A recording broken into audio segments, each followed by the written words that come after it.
Good morning. Welcome back to my channel Amrita learning hub. आप सभी का मेरे चैनल पर बहुत बहुत स्वागत है। आज का मेरा विषय है ज्ञान एवं पाठ्यक्रम, जो बीएड सेकेंड ईयर के पाठ्यक्रम में शामिल है। और मेरा आज का टॉपिक है आदर्शवाद के मूल सिद्धांत। तो आज का टॉपिक स्टार्ट करते हैं। आदर्शवाद के मूल सिद्धांत। इसके पिछले वीडियो में हमने आदर्शवाद की परिभाषा, अर्थ इत्यादि के बारे में जाना है। अगर आपको शुरू से आदर्शवाद के बारे में जानना है तो मेरे पहले वीडियो को ज़रूर देखें। तो टॉपिक स्टार्ट करते हैं। आदर्शवाद के मूल सिद्धांत। पहला है ईश्वर एक नियामक सत्ता है। दूसरा आध्यात्मिक जगत की श्रेष्ठता। तीसरा मानव की श्रेष्ठता। चौथा एकता की कल्पना। पांचवा आध्यात्मिक मूल्यों में विश्वास। छठा आध्यात्मिक मूल्यों की प्राप्ति के लिए नैतिकता पर बल। तो आगे हम सभी टॉपिक को एक्सप्लेन करेंगे। वीडियो पर बने रहें, वीडियो पूरा देखें। आपको एक एक करके सभी टॉपिक अच्छे से समझ में आएंगे।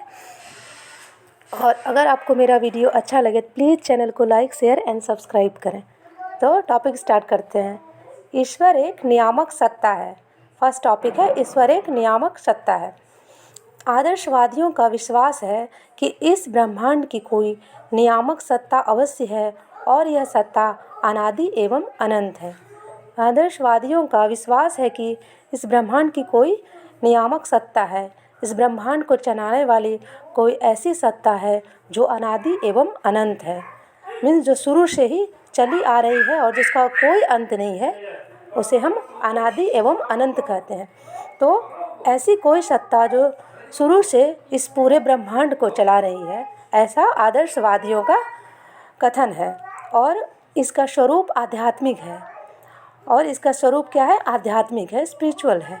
प्लेटो के अनुसार यह सत्ता ईश्वर है। और वह सत्ता कौन है? जो अनादि अनंत है और पूरे ब्रह्मांड को चला रही है, वो सत्ता है ईश्वर, जो विचारों की सहायता से सृष्टि की रचना करता है। ईश्वर ही विचारों की सहायता से सृष्टि की रचना करता है, ऐसा प्लेटो का कथन है।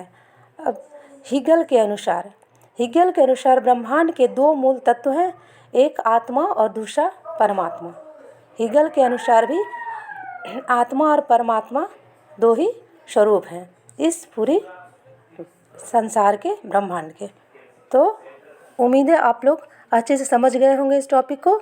ईश्वर एक नियामक सत्ता है। अब हम नेक्स्ट टॉपिक पे चलते हैं।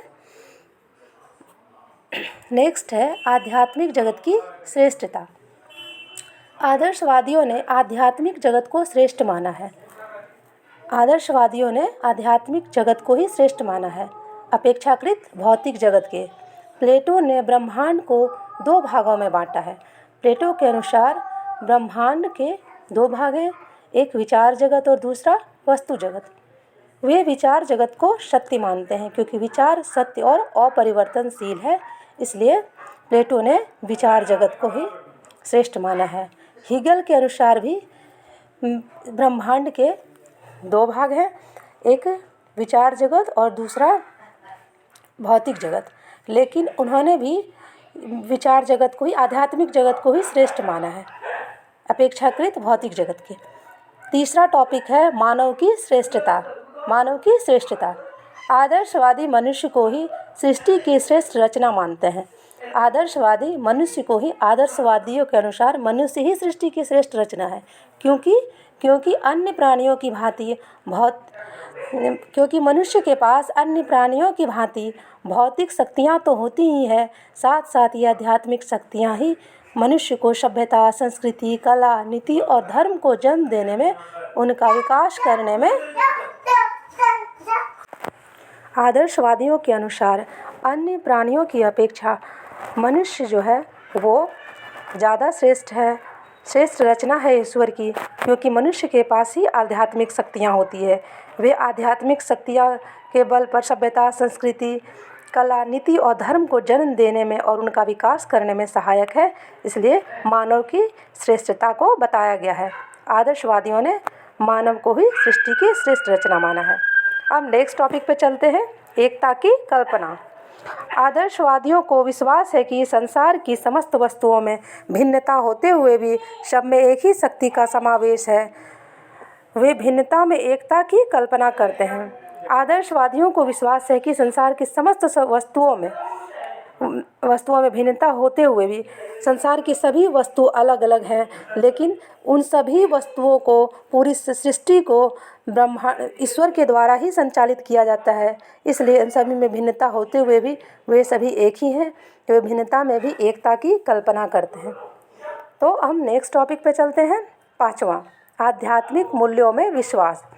आदर्शवादियों के अनुसार जीवन का लक्ष्य आध्यात्मिक मूल्यों तथा सत्यों को प्राप्त करना है।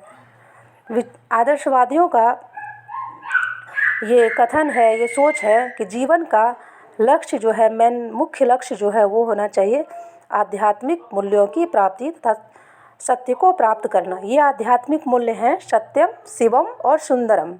ये तीनों मूल्य एक दूसरे से पृथक नहीं हैं। ये तीनों एक दूसरे से पृथक नहीं हैं, क्योंकि जो सत्य है वही मनुष्य के लिए कल्याणकारी है और जो कल्याणकारी है वही सुंदर है।